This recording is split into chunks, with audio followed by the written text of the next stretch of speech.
اعوذ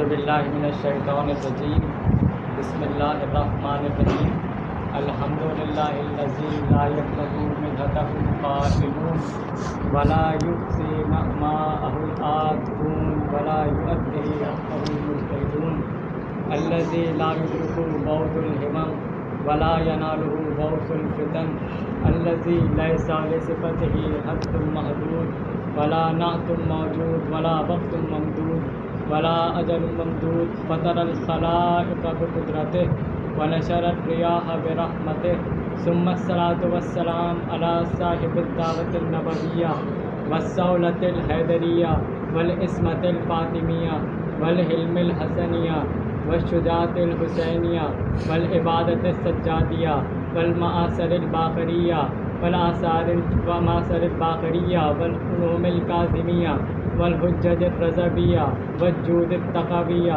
والنقابۃ النقویہ والہیبۃ العسکریہ والغیبۃ الالہیہ۔ اللہم صلی علی اہل بیتہ الطیبین الطاہرین المعصومین المظلومین المنتجبین المنتخبین ولعنۃ اللہ علی اعدائہم اجمعین بمنکر فضائلہم بمنکر مصائبہم بمنکر حق زہرا سیدۃ النساء العالمین۔ صلوات۔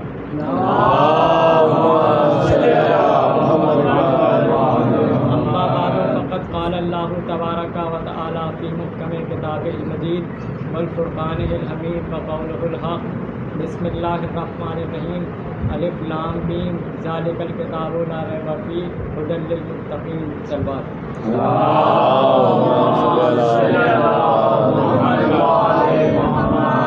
پروردگار عالم قرآن مجید میں فرماتا ہے الف لام میم، اس کا ترجمہ کوئی نہیں ہوا، ذالک الکتاب لا ریب فیہ ھدی للمتقین۔ اللہ فرماتا ہے یہ وہ کتاب ہے جس میں ذرہ برابر شک کی گنجائش نہیں ہے، اور یہ کتاب ہدایت ہے متقین کے لیے، منافقین کے لیے نہیں ہے۔ صلوات پڑھیں۔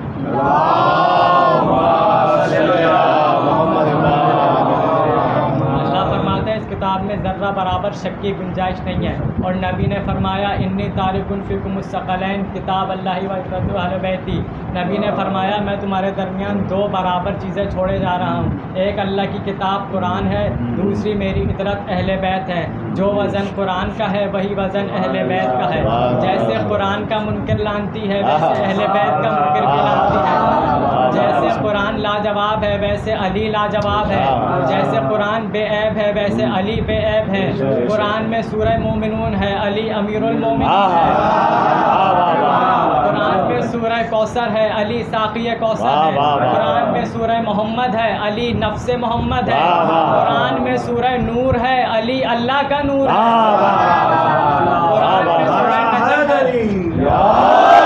قرآن میں سورہ نجم ہے، علی بنی ہاشم کا نجم ہے۔ قرآن میں سورہ فاتح ہے، علی فاتح خیبر ہے۔ صلوات پڑھتے ہیں۔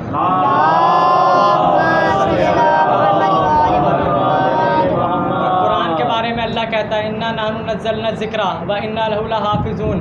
اللہ فرماتا ہے اس ذکر کو ہم نے نازل کیا اور اس کی حفاظت کی ذمہ داری بھی ہماری ہے۔ پھر آگے کہتا ہے، چل کے آگے کسی جگہ پہ اللہ کہتا ہے انہ لقرآن کریم فی کتاب مکنون۔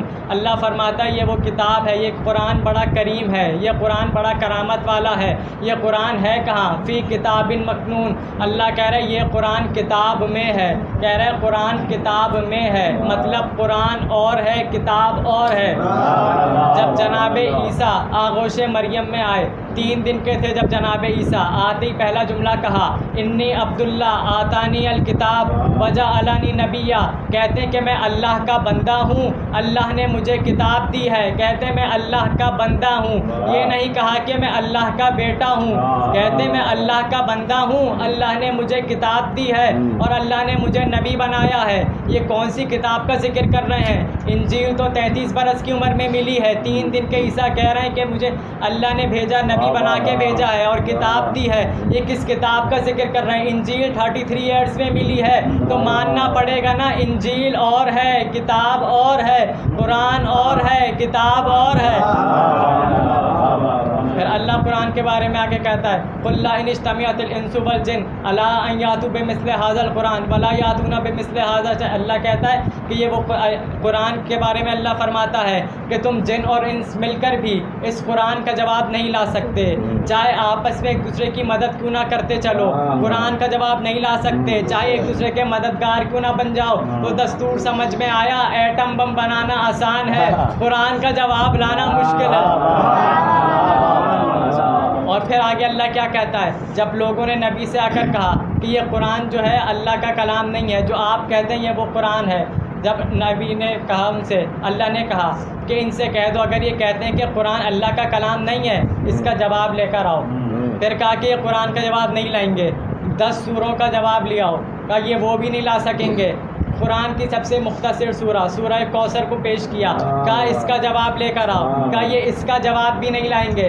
کہا کہ اس کے چوتھے مصرے کا جواب لے آؤ. 3 آیتوں کی ہے، کہا کہ اس کا چوتھا مصرع لگا کر لے آؤ. آج 1400 سال گزر گئے، جن اور انس مل کر بھی قرآن کی مختصر سورہ کوثر کا جواب نہ لا سکے.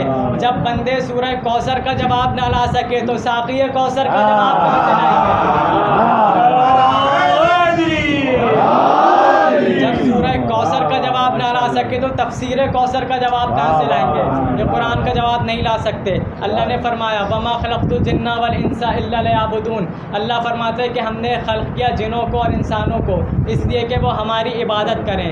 جن بھی عبادت کرے انسان بھی عبادت کرے، جن بھی مکلف ہے انسان بھی مکلف ہے، دونوں کا کام ہے عبادت کرنا. نبی نے فرمایا اللہ نے مجھے جنوں پہ بھی مبعوث کیا انسانوں پہ بھی مبعوث کیا. فرماتے ہیں انا رسول الثقلین. نبی فرماتے ہیں میں جنوں کا بھی رسول ہوں، میں انسانوں کا بھی رسول ہوں. تو بس التجا اتنی ہے نا کہ نبی کے بعد نبی کی مسند کا فیصلہ کرنا تو تنہا انسان نہ بیٹھے، جنوں کو بھی شمار کرے. اب یہ کیسے پتہ چلے کون ہے جو جنوں کا بھی امام ہے، کون ہے جو انسانوں کا بھی امام ہے؟ اہل سنت کے 4 مکتب فکر کے سرکار شافعی فرماتے ہیں علی حبہ الجنہ. فرماتے ہیں علی کی محبت جہنم سے بچا لیتی ہے. پھر فرماتے ہیں علی حبہ الجنہ قسیم النار والجنہ. فرماتے ہیں علی ہی جنت جہنم کا تقسیم کرنے والے ہیں. پھر فرماتے ہیں وصی مصطفیٰ حقاً. سرکار شافعی بھی یہ کہہ گئے کہ مصطفیٰ کا برحق وصی تو علی ہے، ناحق کون ہے یہ نہیں معلوم. فرماتے ہیں علی حبہ الجنہ قسیم النار والجنہ وصی مصطفیٰ حقاً امام انس والجنہ. فرماتے ہیں علی ہی جنوں کے امام ہیں، علی ہی انسانوں کے امام ہیں. تو بس نبی کے بعد نبی کی مسند پہ نبی کے بعد اسی کو بٹھاؤ جو جنوں کی زبان بھی جانتا ہو انسانوں کی زبان بھی جانتا ہو، جو جنوں کا بھی امام ہو انسانوں کا بھی امام ہو. ایسے کو نہ بٹھاؤ جو جنوں کو دیکھ کے ڈر جائے. مگر جب لوگوں نے خود ہی فیصلہ کر لیا خلافت کا، اپنی مرضی سے جس کو لا کر بٹھا دیا، جس کو لا کر بٹھایا وہ کہنے لگا کہ ایک شیطان ہے جو مجھ پہ سوار رہتا ہے، اگر میں کبھی گمراہ ہو جاؤں تو مجھے راہ دکھا دینا. یہ وہ ہے جو کہہ رہا ہے کہ مجھ پہ شیطان سوار رہتا ہے، اور اسی کی بیٹی وہ ہے جو شیطان پہ سوار ہو کے میدان میں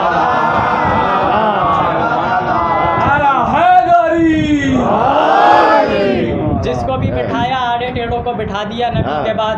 اب جو بیٹھے جو بھی سوال ان سے کرتا جواب پتہ ہی نہیں، تو پوچھتے ہیں جب سوال پوچھا جواب آ نہیں رہا، کہتے ہیں کہ میں اپنی بیٹی سے جواب پوچھ لوں گا، نبی کے گھر میں رہتی تھی. اس کے بعد جس کو بٹھایا وہ بھی ہلاکت کا اعلان کر گیا کہ اگر علی نہ ہوتے تو میں ہلاک ہو جاتا. 70 مرتبہ عمر ابن خطاب نے بھی یا علی مدد کہہ دیا. اس کے بعد جس کو بٹھایا وہ بھی ادھر ادھر. اب جب نبی کے بعد خلافت کا جو زینہ چلا، تیسرے پہ جو نبی چوتھے پہ بیٹھتے تھے، ان کے بعد جو لوگوں نے بٹھا دیا تیسرے پہ بیٹھا، ان کے بعد جو آیا وہ دوسرے پہ بیٹھا، اس کے بعد جو آیا وہ پہلے پہ بیٹھا. اب آئی مولا علی کی باری، لوگ آئے یا علی اب آپ آئیے. اب جب مولا کی باری آئی مولا کو لے کر گئے. اب سارے یہی سوچ رہے ہیں کہ مولا کون سے زینے پہ بیٹھیں گے، زینے تو ہو گئے ختم، اب علی کیا ایک اور زینہ لگوائیں گے یا ممبر کے ساتھ کھڑے ہو جائیں گے. مولا آئے، مولا نے پہلے زینے پہ پیر رکھا، پہلے کو کچل دیا وہیں، پھر دوسرے پہ قدم رکھا، 2 قدم رکھے، 2 مرتبہ کچلا، پھر تیسرے کو کچلا، پھر جا کے چوتھی جگہ پہ بیٹھ گئے جس جگہ رسول بیٹھا کرتے تھے. مولا علی اس جگہ پہ آ کے بیٹھ گئے. ایک دہریہ دہریہ وہ ہوتا ہے جو اللہ کو مانتا ہی نہیں. وہ مسجد میں آیا, کہنے لگا کہ آج حق واپس اپنی جگہ پہ پہنچ گیا, آج حق واپس اپنی جگہ پہ پہنچ گیا. دہریہ اللہ کو نہیں مانتا, کہنے لگا آج حق اپنی جگہ پہ پہنچ گیا. اور کہنے لگا جب علی ممبر پہ آیا, یا علی آج معلوم ہوا ہے خلافت نے آپ کو زینت نہیں دی, آپ نے خلافت کو زینت دی ہے. دہریہ کہتا ہے آپ نے خلافت کو زینت دی ہے, خلافت نے آپ کو زینت نہیں دی. اچھا, جب مولا علی کعبے میں آئے تو کعبے کو زینت ملی, علی کعبے میں آئے تو کعبے کو زینت ملی, کعبے نے علی کو زینت نہیں دی. علی علم میں آئے تو علم کو زینت ملی, علی جو آتا جہاں بھی علی آئے وہاں زینت ملتی ہے. تبھی تو نبی نے فرمایا تھا زینوا مجالسکم بذکر علی ابن ابی طالب, اپنی مجلسوں کو زینت دو ابو طالب کے بیٹے علی کے ذکر سے. تو بس فیصلہ ہو گیا نا, جہاں جہاں علی کا ذکر ہوگا وہی مبارک ہوگا, اور جہاں علی کا ذکر نہیں ہوگا وہی محفلیں منحوس ہوں گی.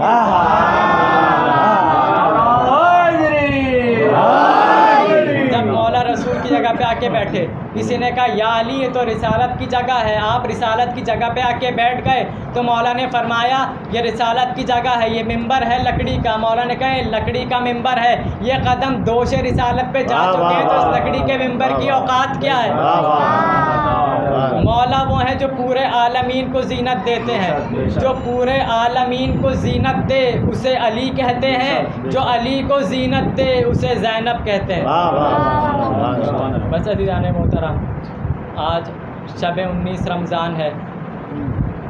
جب رسول کی زندگی کا واقعہ تھا, رسول مسجد میں خطبہ دے رہے تھے, مسجد کچا کچ بھری پڑی تھی, مولا علی پاس بیٹھے ہیں. نبی نے مولا علی کو بلایا, کہا یا علی ذرا میرے قریب آئیے. مولا علی نبی کے قریب آئے. رسول نے مولا علی کی داڑھی کا بوسہ لیا اور فرمایا یا علی ایک دن ایسا آئے گا کہ آپ کی داڑھی کو آپ کے خون سے رنگین کیا جائے گا. اب زمانہ گزر گیا, اب ممبر پہ مولا علی خطبہ دے رہے ہیں, مسجد کچا کچ بھری پڑی ہے. اب مولا حسین سامنے بیٹھے ہیں. مولا نے کہا مولا حسین سے کہ حسین ذرا قریب آئیے. مولا حسین قریب آئے. مولا نے فرمایا اے بیٹا حسین, آپ کے نانا نے مجھ سے کہا تھا کہ ایک دن ایسا آئے گا کہ جب میری داڑھی کو میرے خون سے سرخ کیا جائے گا, مگر حسین آپ کی داڑھی کا میں بوسہ لیتا ہوں, کیونکہ ایک دن ایسا بھی آئے گا کہ آپ کی داڑھی کو بھی رنگین کیا جائے گا, مگر آپ کی داڑھی کو رنگین کرنے میں میری داڑھی رنگین ہونے میں بڑا فرق ہوگا. مولا فرماتے ہیں جب میری داڑھی کو رنگین کیا جائے گا وہ میرے ہی خون سے رنگین ہوگی, مگر اے حسین آپ کی داڑھی کبھی اصغر کے خون سے رنگین ہوگی, کبھی اکبر کے خون سے رنگین ہوگی. اجرکم اللہ. جناب مولا علی نے جب یہ رمضان کا مہینہ شروع ہوا 40 ہجری کے, مولا کے خطبوں کا رنگ بدل گیا. مولا خطبہ دیتے دیتے لوگوں سے پوچھتے, لوگوں بتاؤ آج کون سی رمضان گزر گئی. لوگ بتاتے مولا آج یہ رمضان گزر گئی. مولا نے کہا اتنے رمضان, ابھی اتنے روزے اور باقی رہ گئے, رمضان کی اتنی تاریخیں رہ گئی ہیں. اور خطبہ دیتے دیتے بھی مولا یہ کہتے تھے کہ وہ دن قریب آ رہے ہیں جب میری داڑھی کو میرے خون سے رنگین کیا جائے گا. اجرکم اللہ. آ گئی 18ویں رمضان. مولا علی نے جناب ام کلثوم کے گھر روزہ افطار کیا. جناب ام کلثوم نے دودھ رکھا اور پانی اور نمک رکھا. مولا نے کہا بیٹی ام کلثوم آپ جانتی ہیں نا کہ میں 2 چیزوں سے روزہ افطار نہیں کرتا, ان میں سے ایک چیز کو اٹھا لیجئے. بی بی نے چاہا کہ نمک کو اٹھا لیں, مگر مولا نے کہا نہیں یہ دودھ کو اٹھا لو, نمک کو رہنے دو, ہو سکتا ہے کہ کل کوئی میرا مہمان آ جائے جس کے لیے شربت بنانا پڑ جائے. اجرکم اللہ. 18ویں رمضان کی رات گزر گئی. اب فجر کا وقت آیا. 19ویں رمضان کی فجر کا وقت آیا. مولا علی مسجد کے لیے چلے. مولا مسجد میں جیسے ہی چلے بدبختوں نے آ کے روکنے چاروں طرف سے گھیر لیا. کہا مولا نہ جائیے, مولا نہ جائیے. اپنی زبان میں کہہ رہی ہیں. مولا نے اپنے گھر والوں سے کہا اگر میرے بعد ان کا خیال رکھ سکو تو رکھنا, وہ آزاد کر دینا. مولا آئے مسجد میں. مسجد میں آ کر مولا نے اذان دی. اپنے قاتل کو پہلے اٹھایا, کہا اٹھ اور نماز پڑھ لے. مولا نے اذان دی. اذان کے بعد مولا نے نماز پڑھنا شروع کی. نماز کے مولا پہلے سجدے میں گئے کہ ابن ملجم ملعون نے زہر کی ڈوبی ہوئی تلوار مولا کے سر پہ وار کیا اور ایسے وار کیا کہ مولا کا سر 2 حصوں میں ایسے کھل گیا جیسے قرآن کھل جاتا ہے، خون کا فوارہ بلند ہوا۔ مولا نے فرمایا فزتو برب الکعبہ، رب کعبہ کی قسم علی کامیاب ہو گئے۔ ادھر جبرائیل کی آواز آئی قد قتل الامیر المومنین، امیر المومنین قتل کر دیے گئے۔ جیسے یہ آواز گونجی جناب عباس گھر سے تلوار لے کر آئے، آ کر کہتے ہیں بابا مجھے آپ اپنے قاتل کا نام بتائیے، بابا آپ اپنے قاتل کا بتائیے میں اسے ماروں گا۔ اتنا کہا مولا علی نے جناب عباس کے شانوں پہ ہاتھ رکھا، کہا عباس یہ تلوار کو رکھ دو، میرے قاتل کو اپنے ہاتھوں سے شربت پلاؤ، اجرکم اللہ۔ امام حسن سے کہا بیٹا حسن نماز کو مکمل کیجئے۔ امام حسن نے نماز کو مکمل کیا۔ نماز پڑھنے کے بعد جب مولا گھر جانے لگے، مولا کے ساتھی مولا کے پیچھے پیچھے آئے جا رہے تھے۔ مولا علی نے کہا امام حسن سے بیٹا حسن ان لوگوں سے کہو کہ یہ واپس اپنے گھروں کو چلے جائیں، میں نہیں چاہتا کہ میری بیٹی کی رونے کی آواز ان کے کانوں میں آئے۔ میں کہوں گا مولا یہ 40 ہجری کا کوفہ ہے، آپ کے چاہنے والے آپ کے ساتھ گھوم رہے ہیں، مولا 61 ہجری کا کوفہ ہوگا، آپ کی علی کی بیٹی زینب انہی کو درباروں میں لایا جائے گا، بازاروں میں لایا جائے گا، ہاتھوں میں ہتھکڑیاں، ہاتھوں میں رسنیں بندی ہوں گی اور ظالم پتھر مار مار کے استقبال کر رہے ہوں گے۔ اجرکم اللہ۔ آ گئے مولا گھر۔ جب گھر آئے وصیتیں ہو رہی تھیں، مولا نے ہر کسی کا ہاتھ امام حسن کے ہاتھ میں دے دیا اور کہا حسن میرے بعد اب تم امام ہو۔ جناب عباس کا ہاتھ کسی کے ہاتھ میں نہیں دیا۔ جناب ام البنین کہتی ہیں مولا کیا میرے عباس سے کوئی خطا ہو گئی؟ آپ نے ہر کسی کا ہاتھ حسن کے ہاتھ میں دے دیا، میرے عباس کا ہاتھ کسی کے ہاتھ میں نہیں دیا۔ اتنا کہنا تھا مولا نے فرمایا ام البنین میرے عباس کو بلاؤ۔ جناب عباس آئے، ادھر امام حسین کو آواز دی کہا بیٹا حسین ادھر آؤ۔ امام حسین آئے، مولا عباس کا ہاتھ امام حسین کے ہاتھ میں دیا اور فرمایا اے عباس میں نے تجھے مانگا ہی حسین کے لیے تھا، میں نے تجھے مانگا ہی کربلا کے لیے تھا۔ عباس جب تک زندہ رہنا حسین پر آنچ نہ آئے، یہی ہوا جب تک عباس زندہ رہے حسین پر آنچ نہیں آئی، مگر امام حضرت عباس کی شہادت کے بعد امام حسین پہ اتنے زخم آئے، اتنے زخم آئے۔ اللہ لعنت اللہ علی القوم الظالمین، ماتم حسین۔ جزاک اللہ خیر۔